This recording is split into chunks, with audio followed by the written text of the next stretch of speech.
Ele tinha me drogado e abusado de mim como se eu fosse um objeto descartável, assim como fez com tantas outras.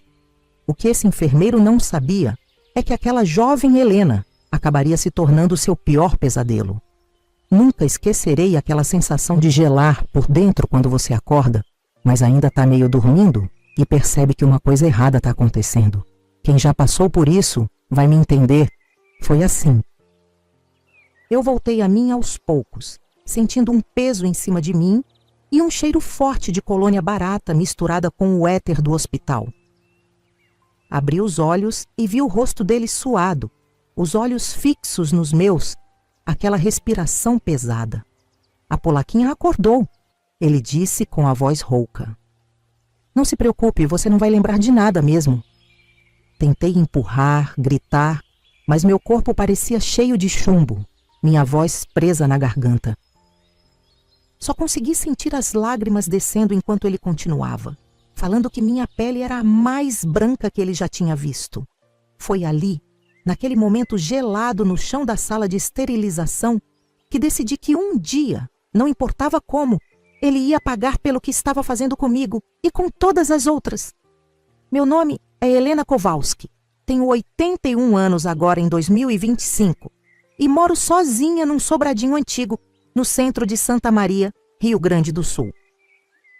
De lá dá para ver a praça, os estudantes da universidade passando, a vida que segue seu curso sem saber dos segredos que carrego. Meus cabelos, hoje brancos e finos, sempre ficam presos num coque simples, costume que nunca larguei desde os tempos de enfermeira. As pessoas sempre comentam dos meus olhos azuis, que mesmo com toda essa idade, ainda tem um brilho que dizem, parece enxergar a alma da gente. Herança dos meus avós poloneses que vieram para o sul no final de 1800, coitados, achando que iam encontrar o paraíso e se depararam com o trabalho duro nas colônias. E você que está me ouvindo agora, conta aí nos comentários qual é seu nome e de que cantinho do Brasil está assistindo essa história, que guardei por mais de meio século. Quem sabe até tem alguém aí de Santa Maria que já ouviu falar do caso do enfermeiro misterioso e nem imaginava que ia descobrir a verdade hoje, porque, essa verdade ficou guardada aqui dentro por tanto tempo que às vezes me pergunto se não foi tudo um pesadelo. Mas daí eu olho para o retrato dele no jornal, aquela manchete antiga de 1972 sobre o trágico derrame do respeitado enfermeiro-chefe, e lembro que foi bem real, tchê. O que vou contar agora pouquíssima gente sabe. Nem meus próprios filhos conhecem essa história toda. É sobre como uma polaquinha de 18 anos, sem estudo, sem dinheiro e sem ninguém por ela, conseguiu fazer justiça quando ninguém mais podia ou queria fazer. É sobre como eu, que devia ser só mais uma vítima, me transformei na pior coisa que aquele homem poderia ter cruzado na vida dele. Sabe o enfermeiro Tarcísio que ficou famoso por ter sofrido um derrame estranho em 1972 e passou 30 anos numa cadeira de rodas babando? Fui eu que causei aquilo. E se tenho que ser honesta com você, minha filha, não sinto um pingo de remorso. Nem quando trocava a fralda dele, nem quando dava comida na boca, nem quando limpava a baba que escorria. Durante os 30 anos que cuidei daquele homem preso no próprio corpo, com a mente funcionando, mas sem poder falar uma palavra, sem poder se mexer 1 centímetro sequer, eu dormia como um anjo toda noite. Naquela época, no comecinho dos anos 70, Santa Maria era diferente. A cidade universitária que vocês conhecem hoje estava apenas engatinhando. O hospital onde eu trabalhava era o orgulho da cidade. Todo mundo respeitava os médicos e enfermeiros como se fossem santos de tão importantes. E ele, o Tarcísio, era considerado um dos melhores. Tinha estudado em Porto Alegre. Voltou para cá cheio de conhecimento, de técnicas novas. Ninguém imaginava o monstro que se escondia atrás daquela máscara de homem dedicado, daquele jaleco branco impecável. Eu lembro como se fosse hoje a primeira vez que ele me olhou diferente. Estava terminando meu turno, já era noite, e eu estava arrumando os lençóis no armário. "Helena, Ele chamou com aquela voz mansa que usava quando queria alguma coisa. Você tem mãos de fada, sabia? Tão delicadas. É por isso que te promovi de faxineira para auxiliar. Vi seu potencial desde o primeiro dia. Ele chegou perto, perto demais, e passou a mão no meu rosto. Gelei. Tem certeza que é polonesa? Parece uma bonequinha de porcelana. Eu agradeci, sem graça, e saí dali o mais rápido que pude, o coração batendo na garganta. Foi aí que comecei a notar as coisas estranhas acontecendo. As pacientes que acordavam assustadas no meio da noite, dizendo que tinham visto alguém no quarto. As enfermeiras que pediam transferência de repente, sem explicar direito o motivo. Os olhares de Tarcísio, acompanhando cada movimento meu, principalmente quando eu estava sozinha. Ele começou a me chamar para mais e mais turnos noturnos. Dizia que eu tinha jeito com os pacientes, que a equipe era mais tranquila quando eu estava de plantão. Minha mãe, que Deus a tenha, sempre desconfiou dele. Tem mężczyzna ma złe oczy, ela dizia em polonês. Aquele homem tem olhos maus. Uma vez, ela veio me buscar no fim do turno e viu como ele me olhava. Agarrou meu braço com força quando saímos e disse: "Fique longe dele, Helena, por favor." Eu devia ter ouvido, mas naquela idade, com aquela ingenuidade de quem cresceu na colônia, eu acreditava que as pessoas eram boas no fundo, que ninguém podia ser tão mal assim. Então veio aquela noite, a pior de todas. Tínhamos acabado de receber um paciente grave e trabalhamos por horas para estabilizar ele. Quando finalmente conseguimos, eu estava exausta. Mal aguentava ficar em pé. Tarcísio apareceu na sala de descanso com um café. "Tome, Helena, vai te ajudar a aguentar até o fim do turno." Eu bebi sem pensar duas vezes. O gosto era um pouco amargo, mas achei que era só o café forte mesmo. O que aconteceu depois vem em flashes na minha memória, como um filme quebrado. Me lembro dele me carregando pelos corredores vazios, dizendo para as poucas pessoas que encontrávamos que eu tinha passado mal de cansaço. Me lembro da porta da sala de esterilização se fechando, do frio do chão de azulejo nas minhas costas, do peso dele, da dor, da voz dele dizendo que eu devia me sentir honrada, que ele tinha escolhido a dedo, que eu era especial entre as polaquinhas. Eu tentava gritar, mas a voz não saía. Tentava empurrar, mas os braços não obedeciam. Era como estar presa num pesadelo, só que eu sabia que era real. Quando acordei completamente, já era quase de manhã. Ele tinha ido embora, me deixado lá como se fosse um objeto usado. Meu uniforme estava manchado, meu corpo todo dolorido. Consegui me arrastar até o banheiro e vomitei tudo que tinha no estômago. Chorei embaixo do chuveiro por quase 1 hora, esfregando a pele até ficar vermelha, mas aquela sensação de sujeira não saía. Passei os dias seguintes num estado de choque. Não contei para ninguém. Quem acreditaria em mim contra ele?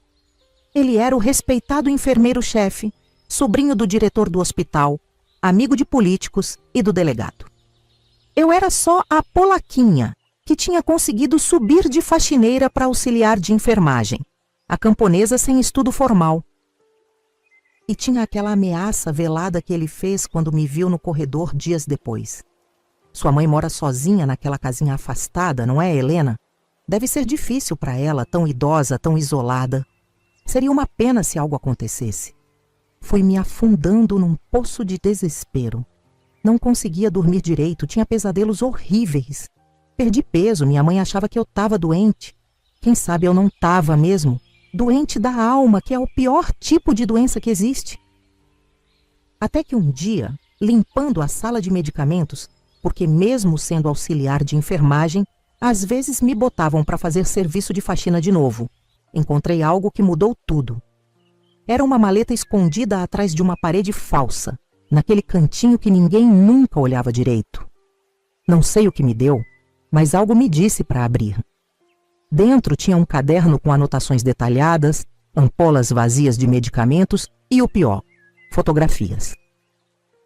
Fotografias de mulheres inconscientes, pacientes do hospital e funcionárias também. Reconheci algumas. Tinha anotações meticulosas sobre dosagens, reações, efeitos. Era como um diário doentio de experiências. Entre as fotos, encontrei uma minha, daquela noite. Meu estômago revirou de novo. Foi nesse momento que algo estalou dentro de mim. Algo mudou. Aquele medo, aquela vergonha, aquela sensação de impotência se transformaram em outra coisa. Uma raiva fria, calculada, que nunca tinha sentido antes. Não era uma explosão. Era como gelo correndo nas veias. Enquanto olhava aquelas provas de todo o mal que ele tinha feito, não só comigo, mas com tantas outras, soube que não podia deixar aquilo continuar. 2 semanas depois, descobri que estava grávida. O mundo desabou de vez. Quando contei para minha mãe, chorando sem parar, ela adivinhou logo quem era o responsável. Queria ir até a polícia, fazer escândalo, mas eu sabia que não adiantaria. Ele tinha conexões demais e nós, nada. Tarcísio, quando soube, fingiu preocupação na frente dos outros, mas quando ficamos sozinhos, seu rosto mudou. Não se preocupe, tenho um amigo médico em Cachoeira do Sul que resolve isso rapidinho. Não é o primeiro probleminha desse tipo que aparece. O procedimento foi um pesadelo. Quase morri de infecção depois. E o pior, fiquei sabendo pelos médicos que nunca mais poderia ter filhos por causa das complicações. Ele tinha tirado isso de mim também. Quando voltei ao trabalho, depois de semanas me recuperando, ouvi as enfermeiras cochichando sobre a nova auxiliar, uma jovem que tinha vindo de Uruguaiana. Vi como Tarcísio olhava para ela, o mesmo olhar que tinha me dado, e soube que o ciclo ia recomeçar. Foi ali, deitada na cama do hospital, fraca pela infecção, destruída por dentro e por fora, que comecei a planejar. Não seria uma vingança impulsiva, não. Seria meticulosa, paciente, calculada. Exatamente como ele era com suas vítimas. Eu usaria contra ele as mesmas armas. Conhecimento, paciência e, acima de tudo, o fato de que ninguém suspeitaria de mim. Minha avó, Jadwiga, sempre dizia: a vingança é melhor servida fria. E a minha seria gelada como o inverno mais rigoroso da Polônia. Mas espera lá. Antes de ir direto para o final, tenho que começar essa história lá do começo da minha vida, senão você não vai entender como uma mulher chega no ponto de fazer o que eu fiz. A maldade não nasce do nada, e a coragem de enfrentar ela, menos ainda.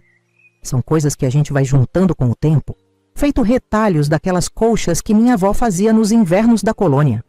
Nasci em 1944, no finalzinho da guerra, numa casinha simples em Silveira Martins, que fica pertinho de Santa Maria. Era um distrito pequenininho, cheio de colono polonês e italiano, que veio fugido da fome e da miséria da Europa. Meu pai, Antoni Kowalski, trabalhava como carpinteiro. Mão boa para madeira aquele homem tinha, viu? Fazia cada móvel que era uma belezura, mas ganhava uma mixaria porque os ricos da cidade achavam que polaco tinha que cobrar barato. Minha mãe, Zofia, cuidava de uma horta pequena que tínhamos nos fundos e fazia as melhores conservas de pepino e repolho azedo da região. Todo sábado ela ia para a feira em Santa Maria vender os vidros de conserva que preparava durante a semana inteira. Nossa casa era simples, mas limpinha que só vendo. Chão batido que minha mãe passava uma mistura de esterco de vaca com água todo sábado para ficar liso e sem poeira. As paredes eram caiadas de branco e ela fazia questão de renovar a cal 2 vezes por ano. Meus pais dormiam num quarto pequeno e eu dividia outro com minha irmã mais velha, Irena, que acabou morrendo de difteria quando eu tinha só 6 anos. Nunca me esqueço do caixãozinho branco dela saindo de casa e da minha mãe chorando baixinho em polonês, chamando por Nossa Senhora. Foi depois que Irena morreu que minha avó Jadwiga veio morar com a gente. Ela era a mãe da minha mãe e antes morava mais pro interior, numa comunidade de poloneses mais fechada. Mas já estava ficando velhinha e sozinha demais lá. Vó Jadwiga era conhecida por todo mundo como curandeira, e as pessoas vinham de longe para consultar com ela. Tinha um jeito com as ervas que parecia mágica. Ela sempre dizia: as ervas falam com quem sabe escutar. Algumas sussurram a cura, outras gritam perigo. Para mim aquilo parecia coisa de história, mas fui aprendendo desde cedinho. Tinha só 8 anos quando comecei a acompanhar minha avó pelas matas em volta da colônia. Ela me ensinava a identificar cada plantinha, cada folha. Olha essa aqui, Oshelena, ela dizia, apontando para uma erva de folhas pequenas. Essa é para febre. Ou então, essa aqui é perigosa, nunca colhe sem luvas, entendeu? Aprendi a secar as ervas do jeito certo, penduradas de cabeça para baixo em molinhos no teto da despensa. Aprendi a fazer infusões, cataplasmas, emplastros, tinturas. Aprendi a dosar com cuidado, porque, como minha avó sempre dizia, a diferença entre o remédio e o veneno está só na quantidade. Nossa vida era simples, mas não era ruim. Nas noites de inverno, quando o vento cortava lá fora, a gente reunia em volta do fogão a lenha. Meu pai contava histórias da Polônia que ele aprendeu com o pai dele. Minha avó ensinava cantigas antigas na nossa língua. A comunidade era unida, todo mundo ajudava todo mundo. Nas colheitas, os vizinhos se juntavam para trabalhar nas terras uns dos outros. Nas festas, todo mundo trazia comida e tocava música até o sol raiar. Fui para a escola com 7 anos. Era uma escolinha rural, com uma sala só, onde estudavam crianças de todas as idades. A professora, Dona Matilde, tinha um carinho especial por mim porque dizia que eu era esforçada. E era mesmo. Adorava estudar, principalmente matemática. Tinha uma facilidade com números que impressionava. Helena, você podia ser professora um dia, Dona Matilde falava, e aquilo ficava martelando na minha cabeça. Ou quem sabe farmacêutica para misturar meu gosto pelos números com o conhecimento das ervas que minha avó me ensinava. Mas a vida é cheia de curva, que a gente não espera, né? Quando completei 14 anos, meu pai começou a tossir. No começo era só uma tossinha seca, daquelas que a gente acha que é resfriado. Mas foi piorando. Logo veio a febre, o suor noturno. Ele foi definhando na nossa frente, ficando cada vez mais magro, mais fraco. Minha avó tentou de tudo. Chás de guaco, xarope de cereja, cataplasma de mostarda no peito. Nada adiantou. Tuberculose naquela época era praticamente sentença de morte para quem não tinha dinheiro para sanatórios caros. Quando meu pai morreu, levou junto meus sonhos de continuar estudando. Tive que largar a escola para ajudar minha mãe. Ela aumentou a horta, começou a fazer mais conservas, mais geleia, mais compotas. E eu tinha que ajudar em tudo. Carpir, plantar, colher, limpar os vidros, preparar as conservas, ir para a feira. As mãos que antes seguravam livros e cadernos, agora ficavam ásperas de tanto trabalhar na terra, cheias de cortes dos vidros e das facas de cozinha. Minha avó via minha tristeza e tentava consolar. Rossi gestit fuichas. Seu tempo vai voltar. Mas eu olhava para os livros abandonados no canto e não acreditava muito. Como que o tempo de estudar ia voltar com tanto trabalho para fazer, com a necessidade de botar comida na mesa? O dinheiro que meu pai ganhava como carpinteiro fazia falta demais. Os anos foram passando e eu já tinha feito as pazes com a ideia de que seria camponesa para o resto da vida. Trabalhando na terra, vendendo na feira, talvez casando com algum colono da região mais tarde. Não era o futuro que eu sonhava, mas era o que parecia possível.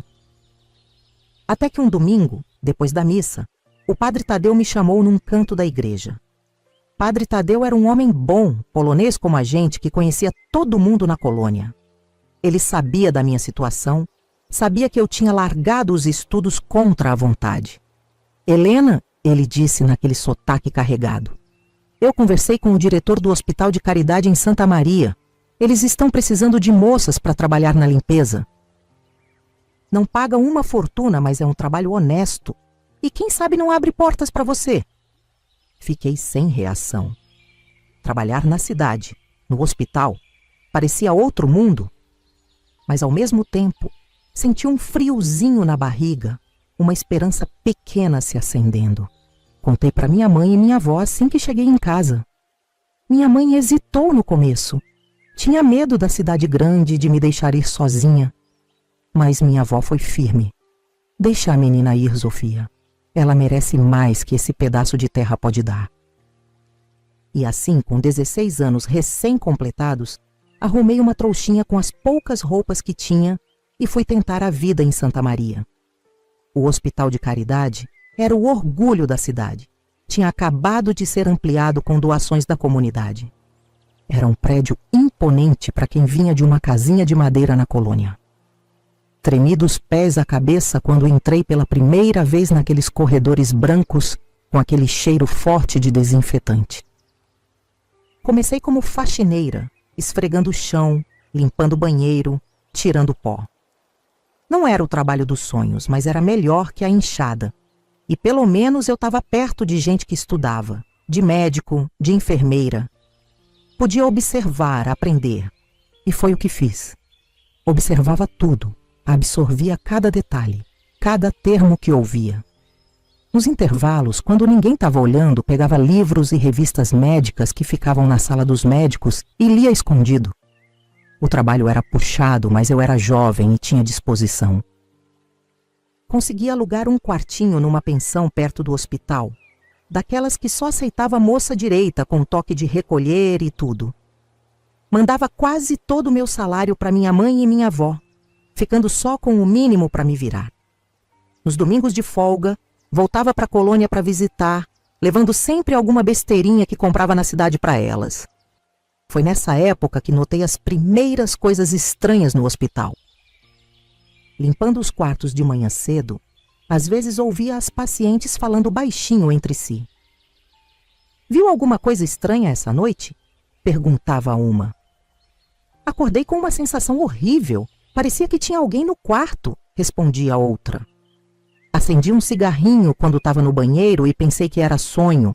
Sonhei com essa mesma sombra ontem", dizia uma terceira. No começo não dei muita importância. Hospital é lugar que mexe com a cabeça das pessoas, né? Gente doente tem febre, toma remédio forte, às vezes delira mesmo. Mas aí comecei a notar certos padrões. As reclamações eram mais frequentes depois dos plantões noturnos do enfermeiro-chefe, o tal do Tarcísio. E vinham mais de mulheres jovens, principalmente as bonitas. Uma vez, limpando embaixo da cama de uma paciente que tinha acabado de receber alta, encontrei uma calcinha rasgada enfiada no fundo. Fiquei olhando aquilo, sem entender como tinha ido parar ali. A paciente tinha ido embora de cadeira de rodas, não teria como trocar de roupa sozinha e esconder isso. Outra coisa que me chamou a atenção foi quando uma enfermeira novata, a Luísa, pediu transferência de repente.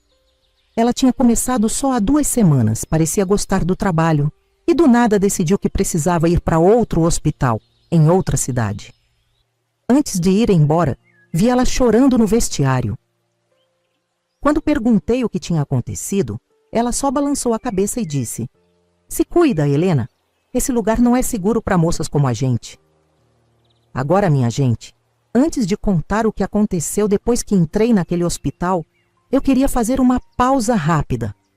Se essa história estiver tocando seu coração, considere apertar aquele botãozinho "Valeu demais", que aparece embaixo do vídeo. Parece uma moedinha com um coraçãozinho. É assim que você pode ajudar o canal Vovós do Brasil a continuar buscando histórias como a minha por esse Brasil afora. Pode ser qualquer valor, o que seu coração mandar. É só clicar nesse botãozinho e escolher quanto quer colaborar. Se não puder ajudar hoje, só de assistir até o final já está me ajudando muito. Agora vou continuar, porque o que vem por aí... Mesmo com esses avisos todos, eu não liguei os pontos. Era jovem demais, inocente demais. Criada na colônia, onde todo mundo se respeitava, ou pelo menos fingia respeitar, né? Eu não conseguia imaginar que um homem em posição de confiança, um enfermeiro-chefe, pudesse fazer o que ele fazia. Foi meu primeiro erro, acreditar que cargo e respeito andam juntos. As coisas começaram a mudar para mim quando o chefe da limpeza me chamou um dia e disse: Helena, você é esforçada, inteligente. Tô te indicando para auxiliar de enfermagem. Vai ganhar um pouco mais e quem sabe no futuro não estuda mesmo para enfermeira. Fiquei tão feliz que mal consegui agradecer direito. Corri para o orelhão mais próximo para ligar para o armazém da colônia e deixar recado para minha mãe e minha avó. Foi nessa mesma semana que conheci o Tarcísio pessoalmente. Antes, só o via de longe, andando pelos corredores com aquele ar importante. Ele era o homem mais respeitado do hospital depois dos médicos. Tinha uns 40 anos, cabelo bem penteado com brilhantina, sempre de jaleco impecável. Quando soube que eu ia ser promovida, me chamou na sala dele para entrevista. Então você é a Helena, a polaquinha que todo mundo fala que é tão esforçada, ele disse, me olhando de cima a baixo. Senti um arrepio esquisito, mas ignorei. Como uma moça sem estudo formal quer ser auxiliar de enfermagem? Expliquei que aprendia rápido, que minha avó era curandeira respeitada na colônia, que eu sabia preparar remédios de ervas desde pequena. Ele ouviu com um sorrisinho no canto da boca, daqueles que a gente não sabe bem se é de deboche ou admiração.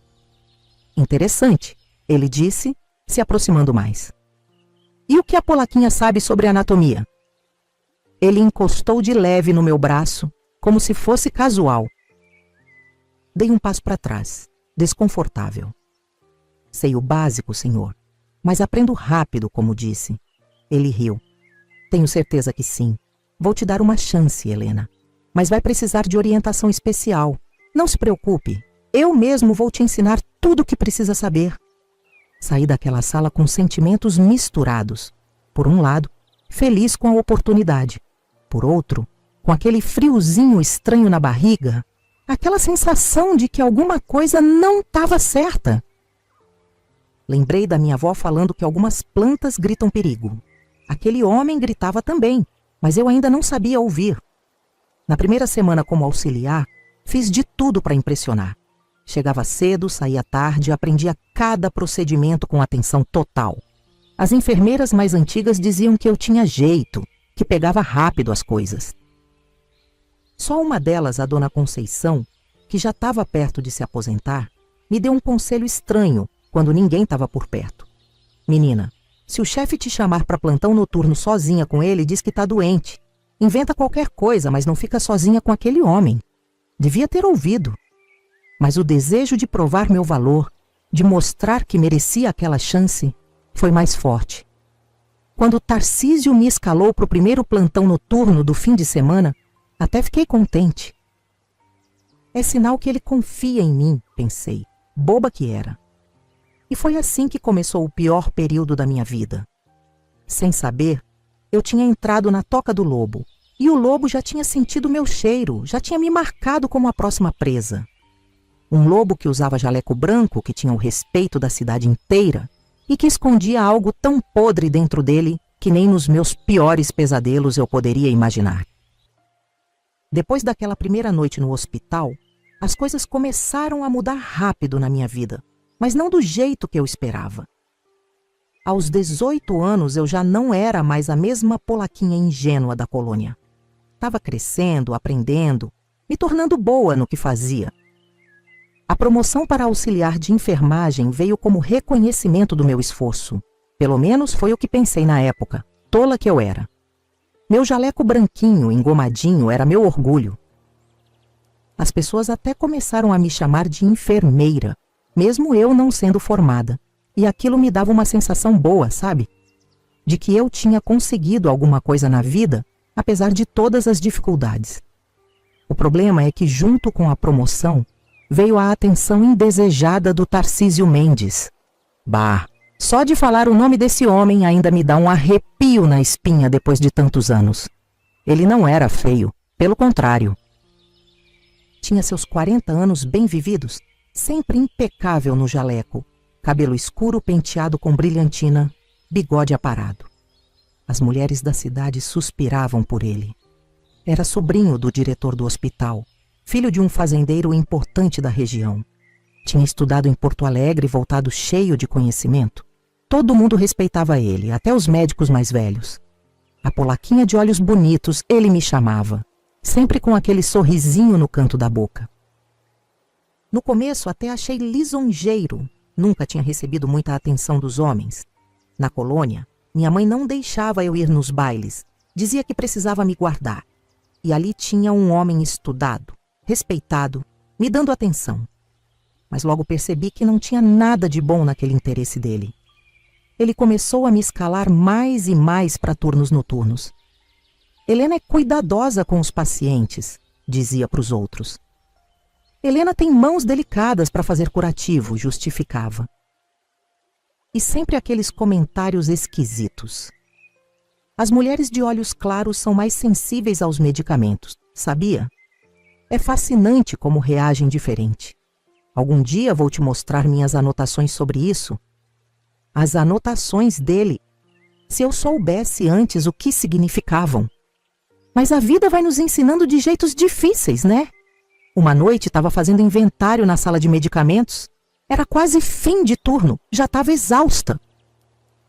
Quando fui guardar umas âmpolas na prateleira alta, percebi que a parede de trás tinha um som oco quando batia nela. Estranhei e fiquei curiosa. Comecei a examinar melhor e descobri que era uma espécie de porta falsa, muito bem disfarçada na parede. Consegui abrir e lá dentro tinha uma maleta de couro do tipo que médico antigo usava. Meu coração disparou. Sabia que não devia mexer em coisa que não me pertencia, mas algo me dizia que era importante. O corredor estava vazio, o hospital quieto naquela hora da madrugada. Abri a maleta com as mãos tremendo. Meu Deus do céu, o que encontrei ali dentro? Ainda me embrulha o estômago só de lembrar. Tinha um caderno com anotações meticulosas.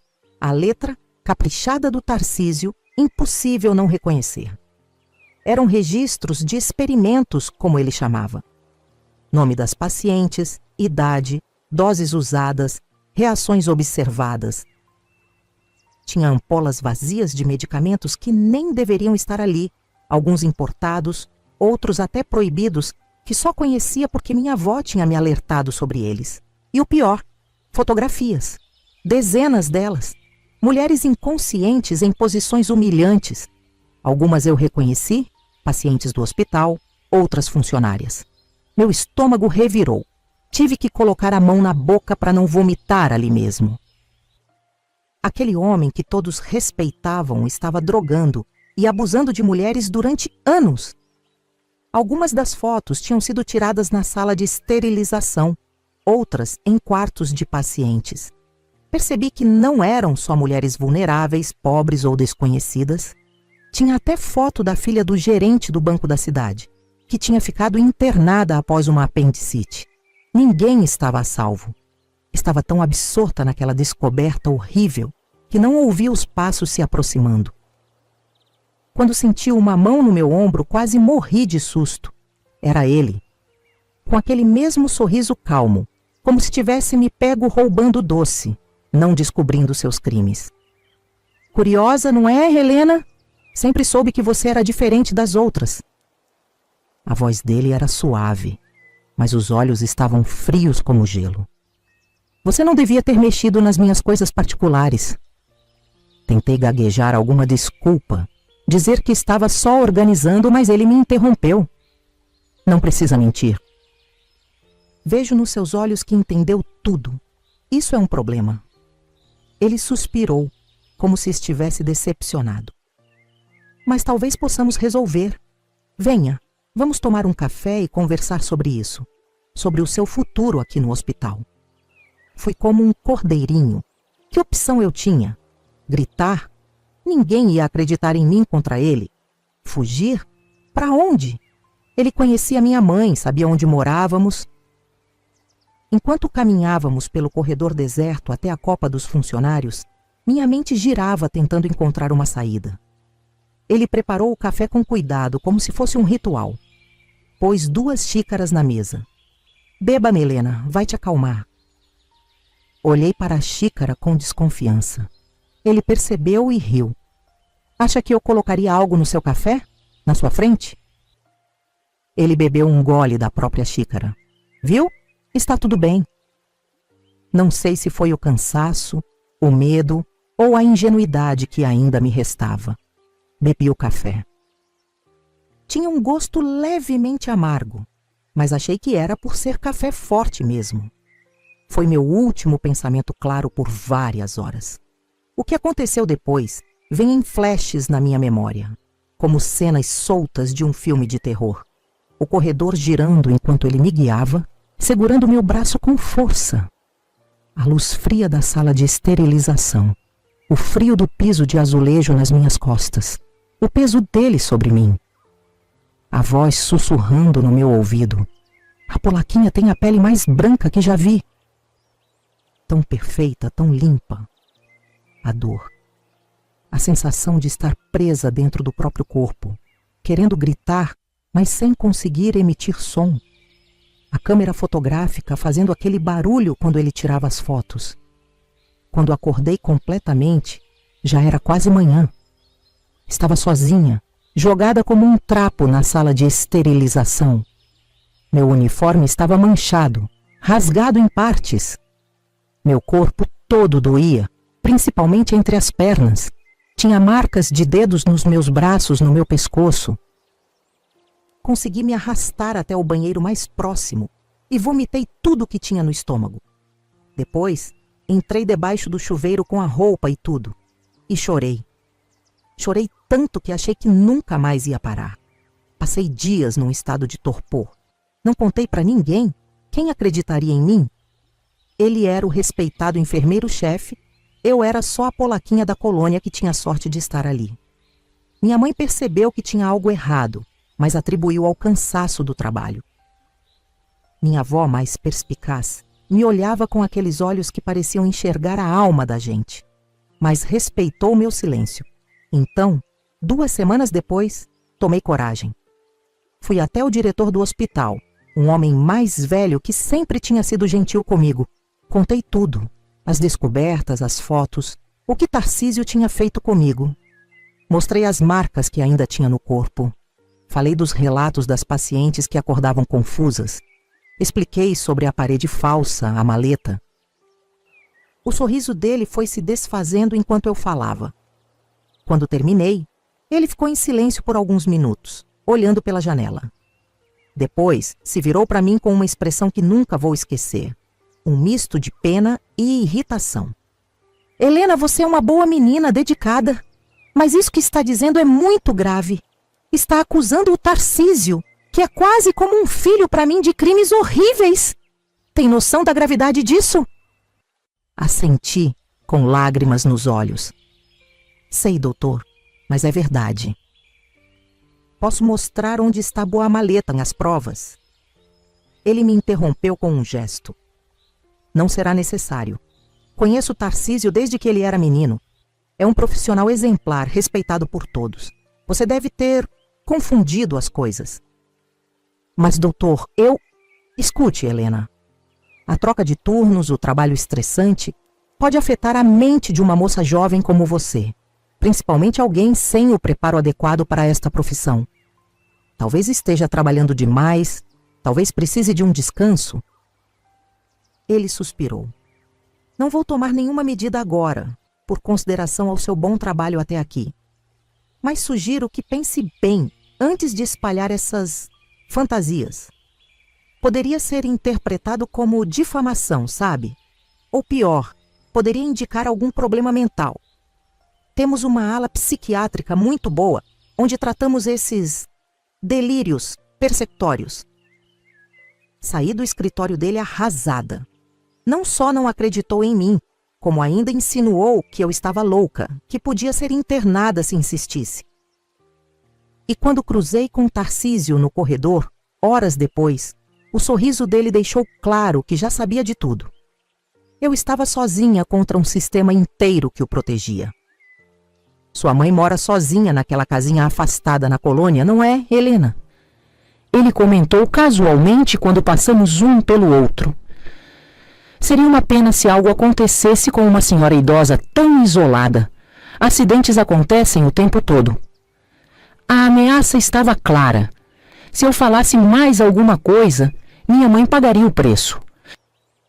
Engoli o choro, engoli a raiva, engoli a humilhação. O que mais eu podia fazer? Uma semana depois, descobri que estava grávida. Meu mundo desabou completamente. Quando contei para minha mãe, ela chorou abraçada comigo. Não precisei nem dizer quem era o pai. Ela sabia. Minha avó segurou minha mão com força e disse algo em polonês que só entendi anos depois. A vingança é um prato que se come frio. Tarcísio, quando soube, mostrou aquela mesma preocupação falsa na frente dos outros. Não se preocupe, Helena. Vou cuidar disso. Tenho um amigo médico em Cachoeira do Sul que resolve este tipo de problema discretamente. Não é o primeiro que aparece. O procedimento foi outro pesadelo. Um porão escuro, um homem de mãos grossas e hálito de cachaça, dor que parecia que ia me partir ao meio. Quase morri de infecção depois. Fiquei internada 2 semanas, delirando de febre. Os médicos do Hospital de Santa Maria tiveram que fazer uma cirurgia de emergência para limpar tudo. Quando saí de lá, além de toda a dor física e emocional, carregava mais uma sentença. Nunca poderia ter filhos. Tarcísio tinha tirado isso de mim também. Agora, antes de contar o que esse desgraçado fazia com as pacientes que não podiam se defender, quero ver quem é corajoso o suficiente para deixar um like nesse vídeo. Porque o que vem por aí é tão pesado que aposto que você aí do outro lado vai ficar com o dedo tremendo, sem conseguir apertar aquele botãozinho de curtir. Só quem tem estômago forte mesmo vai conseguir. Tô de olho para ver quem é valente o suficiente. Durante a minha recuperação no hospital, conheci Sandra, uma enfermeira jovem que tinha acabado de chegar de Uruguaiana. Era bonita, cheia de vida, com sonhos de fazer faculdade de enfermagem um dia. Vi como Tarcísio olhava para ela, o mesmo olhar que tinha me dado meses antes. Vi como ele a chamava para turnos noturnos, como elogiava seu trabalho, como ficava perto demais quando falava com ela. Foi ali, deitada naquela cama, fraca pela infecção, destruída por dentro e por fora, que algo mudou em mim. O medo e a vergonha que me consumiam se transformaram em outra coisa. Uma raiva fria, calculada, que nunca tinha sentido antes. Uma determinação que crescia a cada dia. Soube, naquele momento, que não podia deixar aquilo continuar. Que precisava fazer alguma coisa, não só por mim, mas por todas as outras, as que já tinham sofrido e as que ainda sofreriam.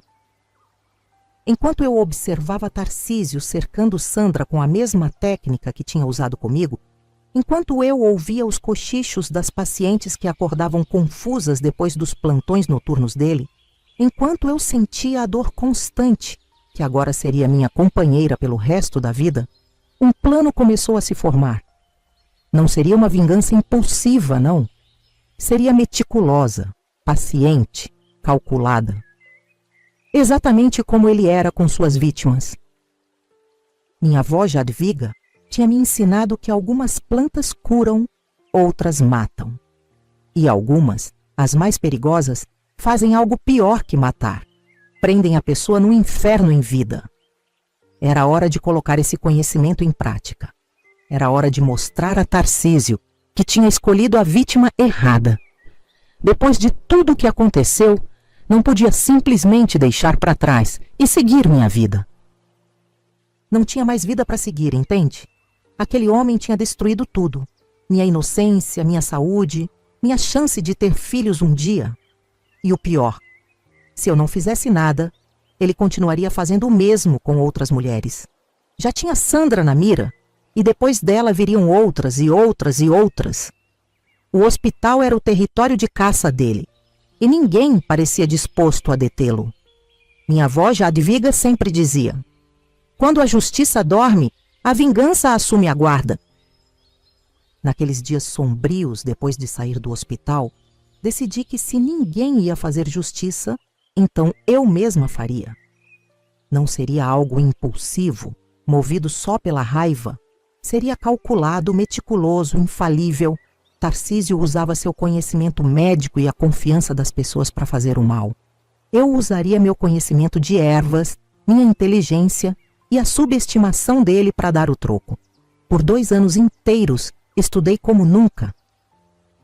De dia trabalhava no hospital, me recuperando aos poucos, fingindo que nada havia acontecido, sendo a auxiliar de enfermagem dedicada que todos esperavam.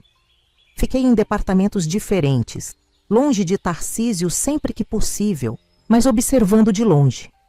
À noite, devorava livros de medicina, enfermagem, farmacologia que pegava emprestados da Biblioteca Municipal e, mais tarde, da recém-inaugurada Universidade Federal de Santa Maria. A universidade foi uma bênção. Tinha acabado de chegar à cidade e estava trazendo conhecimento novo, incluindo uma faculdade de enfermagem. Consegui fazer amizade com algumas estudantes que me emprestavam os materiais de estudo. Mantinha um diário com tudo o que aprendia e observava, mas escrevia em polonês, língua que minha avó tinha me ensinado desde pequena. Sabia que mesmo que alguém encontrasse, não conseguiria entender. Anotava detalhadamente os medicamentos que Tarcísio usava em suas vítimas, as dosagens, os efeitos. Observava os procedimentos médicos, as reações dos pacientes, os protocolos do hospital. Estudava cada frasco, cada ampola, cada comprimido que passava pelas minhas mãos.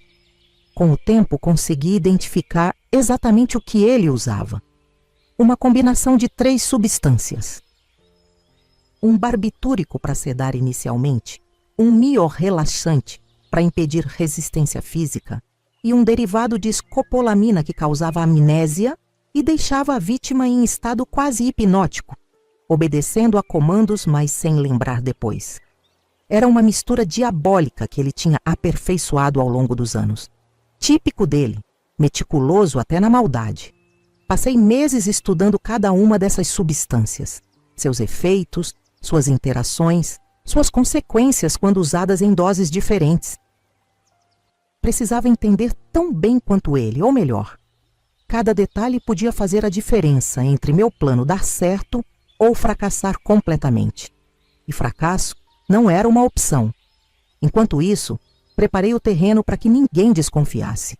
Comecei a comentar com as colegas que estava complementando a renda, preparando tinturas medicinais para vender, como minha avó me ensinara.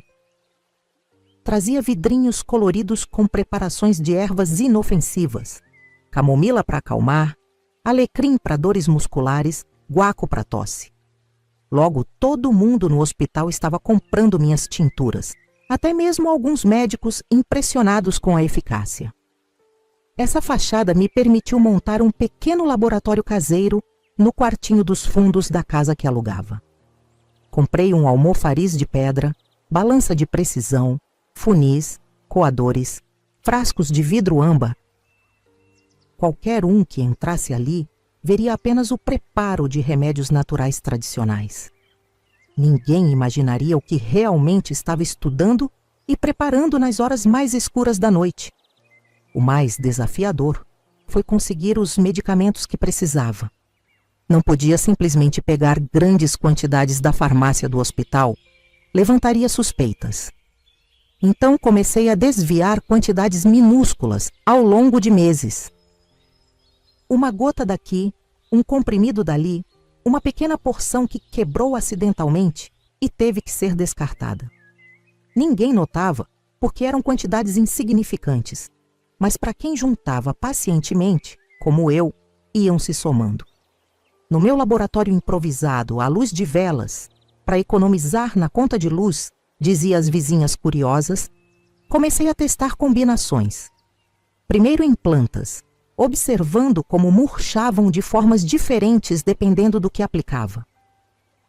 Depois, com uma dor no coração, em pequenos roedores que capturava no quintal. Não gostava de fazer mal a nenhum ser vivo, mas precisava ter certeza do que estava fazendo. Anotava tudo meticulosamente: doses, horários, efeitos, duração. Queria algo muito específico, uma combinação que não matasse, mas que causasse danos neurológicos permanentes. Que deixasse a mente intacta, mas aprisionasse a pessoa no próprio corpo. Uma prisão perpétua, da qual não haveria escapatória, nem mesmo com a melhor equipe médica do país. Algo que parecesse um derrame grave, mas com um padrão de sintomas tão atípico que confundiria até o mais experiente neurologista. Depois de meses de testes, finalmente encontrei a fórmula perfeita, uma combinação modificada dos próprios medicamentos que ele usava, mas em proporções diferentes e com a adição de um extrato concentrado de uma planta que minha avó sempre me alertou para nunca usar, a beladona. O resultado era incolor, quase insípido, e os efeitos começavam lentamente, progredindo de maneira que pareceria uma condição médica natural, não um envenenamento. Calculei cuidadosamente a dose necessária para o peso e metabolismo de Tarcísio. Após anos trabalhando próxima a ele, conhecia seus hábitos alimentares, seu consumo de álcool, seu metabolismo acelerado. A dose tinha que ser perfeita, suficiente para causar os danos permanentes que planejava, mas não tão forte que pudesse matá-lo. Morte seria misericordiosa demais. Eu queria que ele vivesse, preso dentro de si mesmo, consciente, mas incapaz de fazer mal a qualquer outra mulher. A oportunidade perfeita surgiu num dia de caos no hospital. Houve um acidente grave na estrada entre Santa Maria e Júlio de Castilhos. Um ônibus tinha capotado, deixando dezenas de feridos. O hospital inteiro estava em emergência. Todos os profissionais trabalhando além do limite. Tarcísio estava no centro de tudo, coordenando as equipes, fazendo procedimentos, dando ordens. Depois de 36 horas seguidas de trabalho, ele estava exausto, com olheiras profundas, mas se recusava a parar. Foi quando me aproximei, com um olhar de preocupação genuína, ou pelo menos que parecia genuína. O senhor precisa de um estimulante, enfermeiro-chefe. Não pode desabar agora. Os pacientes precisam do senhor. Ofereci uma cuia de chimarrão, daquelas tradicionais, com a bomba de prata que tinha herdado da minha avó. É uma receita especial, genuína de polaca. Minha avó sempre dizia que não existe nada melhor para restaurar as forças. Ele hesitou por um momento, olhando desconfiado para a cuia. Mas o cansaço extremo, a tensão do momento e talvez um pouco de arrogância, afinal, o que uma simples auxiliar polaca poderia fazer contra ele? O convenceram. Tomou um gole, depois outro, elogiando o sabor forte. Realmente bom, Helena. Talvez você tenha utilidade além do que imaginei. Continuou seu trabalho e eu voltei para minhas funções, observando discretamente. Foram os 45 minutos mais longos da minha vida. Cada paciente que atendia, cada ordem que dava, eu monitorava de longe, esperando os primeiros sinais. Sabia exatamente o que procurar. Aconteceu durante um procedimento de emergência. Ele estava inserindo um tubo de drenagem em um paciente quando sua mão falhou. O tubo caiu. Ele piscou várias vezes como se não conseguisse focar a visão. Está muito embaçado aqui, murmurou, a voz já começando a arrastar. Tentou continuar, mas outro médico percebeu que algo estava errado. Tarcísio, você está bem? Sua boca está torta. Ele tentou responder, mas as palavras saíram incompreensíveis. Levou a mão ao rosto, mas o braço parecia não obedecer completamente. Foi quando suas pernas cederam e ele caiu. A equipe inteira entrou em ação imediatamente. O respeitado enfermeiro-chefe estava tendo algum tipo de ataque. Deve ser exaustão extrema. Não, parece derrame. Rápido, maca, soro, oxigênio. Levaram-no às pressas para UTI e fui com os outros demonstrando preocupação, oferecendo ajuda. Ninguém suspeitava de nada. Por que suspeitariam? Era apenas um homem que havia trabalhado além do limite humano por dias. Era natural que o corpo cobrasse. Naquela confusão, Ninguém notou a cuia de chimarrão que discretamente recolhi e lavei meticulosamente antes de guardar de volta na minha bolsa. Tarcísio ficou inconsciente por 3 dias. Os médicos fizeram de tudo: tomografias, exames de sangue, consultaram especialistas de Porto Alegre por telefone. O diagnóstico era confuso, parecia um acidente vascular cerebral, mas o padrão dos danos era atípico. Afetava áreas muito específicas do cérebro e da medula, causando paralisia quase completa do pescoço para baixo, mas deixando a consciência e a sensibilidade intacta. Quando finalmente acordou, não conseguia falar. Os olhos se moviam, piscavam, mostravam desespero e confusão. Os médicos explicaram que ele tinha sofrido danos neurológicos severos. Poderia ouvir, ver, sentir, mas não se mover ou falar. Sua condição era permanente. Não havia tratamento conhecido que pudesse reverter aquele quadro específico. Uma tragédia, diziam todos pelo hospital. Um dos melhores profissionais que tivemos reduzido a isso. As enfermeiras se revezavam para cuidar dele, demonstrando o respeito que tinham pelo antigo chefe. Ninguém imaginava a ironia cruel daquela situação. O predador agora totalmente vulnerável, dependente dos cuidados de suas potenciais presas. Pedi para ser incluída na escala de cuidados dele. Ele sempre foi tão bom comigo, me deu oportunidades que ninguém mais daria para uma simples moça da colônia. É o mínimo que posso fazer para retribuir. A chefe de enfermagem, comovida com minha gratidão, concordou. E assim, várias vezes por semana, eu estava sozinha com ele, realizando os cuidados necessários: alimentação por sonda, higiene pessoal, mudança de posição para evitar escaras.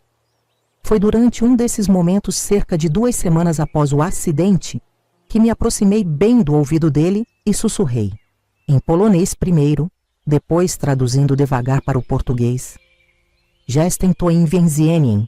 Eu sou sua prisão, Tarcísio. Fui eu que fiz isso com você. Com o mesmo conhecimento que você usou para machucar tantas mulheres, eu criei sua prisão perpétua. Os olhos dele se arregalaram, movendo-se freneticamente de um lado para outro. Era a única forma de expressão que lhe restava e mostrava terror puro. Continuei, mantendo a voz baixa e calma. Não tente se comunicar com ninguém sobre isso. Primeiro, porque ninguém acreditaria. A polaquinha simples envenenando o grande enfermeiro-chefe? Impossível. Segundo, porque eu sou a única que sabe a composição exata do que você tomou. Se por algum milagre alguém acreditasse em você, não conseguiriam identificar o que causou isso, nem criar um antídoto. Enquanto trocava seus lençóis, continuei. Você vai viver muitos anos assim, Tarcísio, preso nesse corpo que não responde, sentindo tudo, vendo tudo, mas incapaz de fazer qualquer coisa. Exatamente como eu me senti naquela sala de esterilização, quando você me drogou e abusou de mim. A diferença é que para mim durou algumas horas. Para você, vai durar o resto da vida. Uma lágrima escorreu do olho dele, a primeira de muitas que vi ao longo dos anos. Sequei-a com um guardanapo, gentilmente, como uma enfermeira atenciosa faria. Ah, não fique assim. Pense pelo lado positivo. Você vai receber os melhores cuidados. Todos te respeitam tanto. Ninguém imagina o monstro que você realmente é. E eu vou estar aqui, cuidando de você, garantindo que viva o máximo possível nessa prisão que criei especialmente para você. Foi o começo de uma rotina que durou décadas. Aos olhos do mundo, eu era a auxiliar de enfermagem dedicada, que cuidava do antigo chefe com devoção inabalável. Veja como Helena é boa, como é grata pelo que ele fez por ela, diziam todos. Nos momentos em que estávamos sozinhos, eu contava a ele sobre as mulheres que ele não poderia mais machucar, sobre como sua condição médica tinha sido objeto de estudo em revistas especializadas, sobre como os médicos continuavam perplexos com o caso atípico. Com o passar dos meses, depois anos, foi progredindo na carreira. Com todo o conhecimento que tinha acumulado, estudando para minha vingança, consegui fazer o curso técnico de enfermagem formalmente. As aulas da universidade se expandiram e eu me matriculei.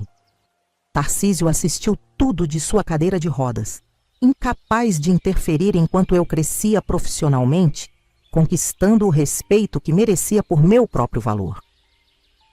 E agora me diga sinceramente, você acha que fiz errado em dar a ele uma prisão perpétua dentro do próprio corpo? O que teria feito no meu lugar quando nem a justiça dos homens, nem a lei, nem Deus pareciam dispostos a proteger aquelas mulheres? Me conta aqui nos comentários, não vou julgar ninguém, porque só quem viveu na pele o que vivi sabe a dor que é. As pessoas às vezes me perguntam se não senti remorso. Sinceramente, nunca. Cada vez que trocava a fralda dele, cada vez que limpava a baba que escorria, cada vez que virava seu corpo para evitar as escaras, lembrava das mulheres que ele tinha machucado, das vidas que tinha destruído. Lembrava de mim mesma, sangrando naquela sala fria, perdendo para sempre a chance de ter filhos. E sabia que tinha feito o que precisava ser feito. O mais irônico foi como minha vida mudou depois disso. Com Tarcísio incapacitado, o hospital precisava de profissionais competentes. Minha dedicação aos pacientes, meu conhecimento sobre medicamentos e procedimentos que adquiri para planejar minha vingança, me destacaram. Fui promovida várias vezes. Eventualmente, tornei-me chefe da enfermagem, o mesmo cargo que ele ocupava. Usando minha nova posição, implementei protocolos rigorosos de segurança medicamentosa. Nenhum paciente jamais ficaria sozinho com um único profissional durante a medicação. Todas as doses eram verificadas por 2 enfermeiros independentes. Nenhuma substância controlada desaparecia misteriosamente do estoque. A era de terror que Tarcísio havia instaurado acabou completamente, embora ninguém, além de mim, soubesse que tinha existido. Por quase 30 anos, fui a principal cuidadora dele. Quando me aposentei, ele ainda vivia, preso naquela cadeira, naquele corpo imóvel, com a mente intacta e os olhos que ainda mostravam terror quando me viam entrar no quarto. Nem mesmo a morte ofereceu escape rápido para ele. Era exatamente o que eu queria, uma punição à altura dos crimes que cometeu. A vida é cheia de ironias, não é mesmo? Depois que Tarcísio ficou naquele estado, preso num corpo que não respondia, mas com a mente funcionando, todo mundo ficou se perguntando quem cuidaria dele. E adivinhe, fui eu a escolhida. Helena tem as mãos mais delicadas do hospital, disse a nova chefe de enfermagem. E a paciência de uma santa. Ninguém melhor para cuidar do nosso querido enfermeiro-chefe. Se eles soubessem, assim começou a fase mais estranha da minha vida. Por quase 30 anos, fui a principal cuidadora dele. Dava banho, trocava fralda, alimentava pela sonda, virava de lado para evitar escaras, limpava a baba que escorria constante. Fazia tudo com um sorriso no rosto, com uma dedicação que impressionava a todos. Veja como Helena é devota, diziam. Depois de tantos anos, ainda cuida dele como se fosse o primeiro dia. Nos momentos em que estávamos sozinhos, era outra história. Eu colocava meus olhos azuis bem perto dos dele e dizia: lembra do que falou da minha pele branca naquela noite? Agora é a minha vez de tocar a sua, todos os dias, até que a morte nos separe. Ele só podia me responder com o olhar. Um olhar que, mesmo depois de décadas, ainda mostrava medo quando eu entrava no quarto. Era minha pequena satisfação diária. Ver aquele terror nos olhos dele, saber que ele estava consciente de tudo, preso numa prisão que eu tinha criado. Sabe, Tarcísio, eu falava enquanto passava a esponja pelo corpo dele. Hoje faz exatamente 15 anos que você está assim. 15 anos em que não pôde fazer mal a nenhuma outra mulher. Acho que mereço um prêmio por isso, não? Ele só piscava. Aquela única forma de comunicação que lhe restava. Mas não se preocupe, vou cuidar bem de você. Quero que viva muitos anos ainda. Cada dia é parte da sua sentença. Essas conversas privadas eram meu ritual pessoal, minha forma de manter viva a razão pela qual tinha feito aquilo. Nos outros momentos, era a enfermeira exemplar, a profissional dedicada que todos admiravam. Vivia uma vida dupla, com uma máscara tão perfeita que ninguém jamais suspeitou. Minha carreira no hospital foi crescendo aos poucos. O Dr. Martins, um médico mais jovem que tinha vindo de Porto Alegre para dirigir o departamento de neurologia, começou a notar meu interesse pelos casos neurológicos complexos, especialmente pelos pacientes em estado vegetativo ou com síndromes de paralisia. Helena, você tem um conhecimento impressionante para alguém sem formação acadêmica, ele me disse um dia, depois de me ouvir explicar o estado de um paciente para os estagiários. Já pensou em estudar formalmente? Expliquei que era meu sonho desde menina, mas que as circunstâncias da vida tinham me levado por outro caminho. Ele sorriu e disse: nunca é tarde demais. A UFSM está expandindo o curso de enfermagem. Por que não se inscreve? Eu mesmo posso recomendar você. E assim, aos 35 anos, comecei minha educação formal. Estudava à noite, depois do turno no hospital. Nos fins de semana, quando não estava de plantão, me debruçava sobre os livros. Era difícil, cansativo, mas cada página que virava, cada conhecimento que adquiria oficialmente, era uma pequena vitória contra o destino que quase tinha me sido imposto. Ironicamente, todo aquele estudo que fiz para planejar minha vingança acabou me dando uma base sólida para a faculdade. Me formei com honras. Na cerimônia de formatura, olhei para a plateia e vi minha mãe, já bem velhinha, chorando de orgulho. Minha avó Jadviga não estava mais lá. Tinha partido anos antes, levando consigo muitos segredos das ervas que me ensinou. Mas senti que, de algum lugar, ela também estava orgulhosa. A neta dela tinha feito justiça a seu modo, e agora estava colhendo os frutos. Não parei na graduação. Fiz especialização em cuidados neurológicos, com foco em pacientes com paralisia e em estado vegetativo. Irônico, não? Estudei profundamente a síndrome Locked-In, exatamente a condição que tinha provocado em Tarcísio. Tornei-me referência no assunto, dava palestras, escrevia artigos para revistas médicas. Os outros profissionais vinham me consultar sobre casos difíceis. E eu sempre tinha o caso Tarcísio como meu estudo principal, meu paciente mais acompanhado e documentado. Lembro de uma vez que veio um neurologista famoso de São Paulo para avaliar Tarcísio. Eu estava lá como sempre, acompanhando tudo. O médico examinou, fez testes, revisou o histórico. No final, balançou a cabeça perplexo. É um dos casos mais atípicos de síndrome Locked-In que já vi. O padrão de danos neurológicos não corresponde a nenhuma causa conhecida. Não foi AVC tradicional, não foi lesão traumática, não parece toxina conhecida. É realmente um mistério médico. Sorri discretamente enquanto anotava tudo no prontuário. A natureza às vezes nos surpreende, doutor, comentei com a inocência de uma enfermeira dedicada. O mistério do caso de Tarcísio acabou se tornando tema de estudo em várias faculdades de medicina do sul do país. Seu prontuário, com todos os exames e relatórios que eu ajudei a compilar meticulosamente ao longo dos anos, circulava como material de referência. Estudantes de medicina e enfermagem faziam estágio no hospital só para observá-lo. Ninguém nunca chegou perto da verdade. Enquanto minha vida profissional florescia, sentia um vazio na vida pessoal. O trauma daquela noite, a gravidez forçada e o aborto que me deixou estéril criaram feridas que nunca cicatrizaram completamente. Tinha alguns relacionamentos, mas nada duradouro. Os homens não entendiam minha dedicação ao trabalho, minha necessidade de cuidar pessoalmente de Tarcísio. "Por que você se importa tanto com esse velho?" perguntavam. E eu nunca podia dar a resposta verdadeira. Aos 42 anos, já estabilizada na carreira, aconteceu algo que mudou minha vida novamente. Uma mulher chegou ao hospital em trabalho de parto complicado.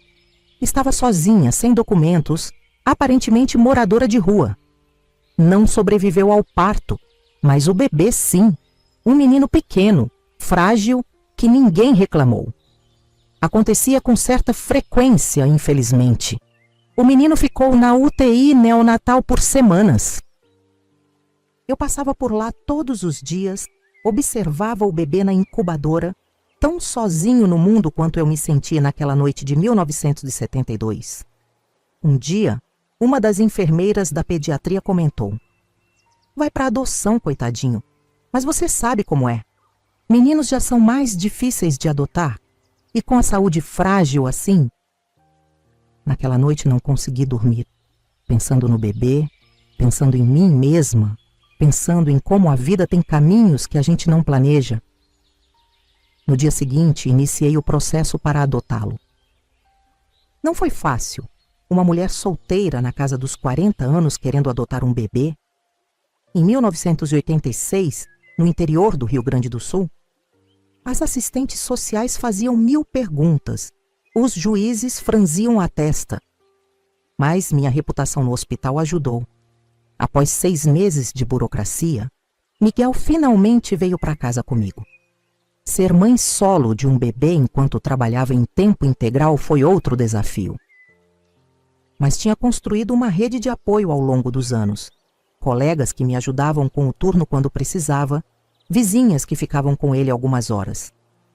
Minha mãe, já idosa, vinha da colônia para passar temporadas conosco, encantada com o neto que nunca esperou ter. 3 anos depois, veio Ania, uma menina com síndrome de Down, que tinha sido abandonada no hospital por pais que não se sentiam capazes de criar uma criança especial. Quando soube que ela estava na ala pediátrica esperando vaga num abrigo, algo dentro de mim se quebrou. Lembrei do que Tarcísio uma vez disse sobre vidas que não valem a pena. Lembrei de como me senti descartável nas mãos dele. E soube que precisava mostrar a essa menina que ela era valiosa, que merecia amor, que tinha lugar no mundo. O processo de adoção foi ainda mais complicado dessa vez. Uma mãe solo, já com uma criança, querendo adotar uma menina com síndrome de Down? É muita responsabilidade, senhora Helena, diziam. Mas eu era teimosa, sempre fui. Após quase 1 ano de persistência, Ania também veio para nossa família. Nossa casa ficou pequena, barulhenta, cheia de vida. As noites sem dormir, as preocupações com saúde, escola, dinheiro, todos os desafios de criar 2 crianças sozinha. Tudo isso quase não me deixava tempo para pensar no passado, no que tinha acontecido, na vingança que executei. Quase. Porque sempre que entrava no quarto de Tarcísio para os cuidados diários, tudo voltava. "Tenho 2 filhos agora, sabia?" contava a ele enquanto trocava os lençóis da cama. O Miguel já está com quase 4 anos, esperto como só ele. E a Ania? Ah, essa menina é pura luz, mesmo com todos os desafios que enfrenta. Sabe qual é a maior ironia? Você tirou de mim a capacidade de gerar filhos, mas acabei sendo mãe mesmo assim. A vida encontra caminhos, não é? Ele só piscava, aqueles olhos que não podiam mais esconder nada de mim. Às vezes, quando mencionava as crianças, percebia um brilho diferente naquele olhar. Seria arrependimento? Inveja? Nunca saberei. Criei meus filhos com valores que considero fundamentais: respeito ao próximo, especialmente às mulheres, compaixão pelos mais fracos, honestidade. Nunca souberam da minha história com Tarcísio, claro. Para eles, ele era apenas o paciente especial que mamãe cuida há muitos anos porque tem competência para casos difíceis. Quando cresceram e começaram a fazer perguntas, por que não tinham pai, por que tinham sido adotados, contei a verdade sobre suas origens, mas guardei meu próprio passado. Algumas histórias são pesadas demais para compartilhar, mesmo com quem amamos. Os anos foram passando. Miguel se formou em medicina. Quis seguir meus passos na área da saúde, dizia orgulhoso. Aninha encontrou seu caminho trabalhando com arte e terapia para crianças especiais. E eu fui envelhecendo, vendo meus cabelos ficarem brancos, sentindo o corpo reclamar dos anos de trabalho duro. Tarcísio também envelheceu, mais rápido que o normal.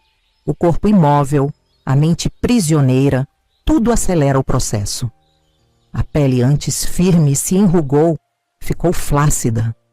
O cabelo que ele tinha tanto orgulho caiu quase todo. Os músculos, por falta de uso, atrofiaram completamente. Nos últimos anos, era praticamente pele e osso, preso a uma cama, alimentado por sondas, respirando com a ajuda de aparelhos. Em 2002, 30 anos depois daquela noite na sala de esterilização, ele finalmente partiu. Estava ao lado dele, como estive quase todos os dias por 3 décadas. No último momento, me aproximei do ouvido dele e sussurrei: "Está acabado, Tarcísio. Você cumpriu sua sentença. Espero que tenha aprendido algo nestes anos todos." Não sei se ele me ouviu. Os olhos, que por tanto tempo foram sua única forma de comunicação, já estavam opacos, distantes. Senti uma estranha mistura de alívio e vazio quando o monitor cardíaco mostrou a linha reta.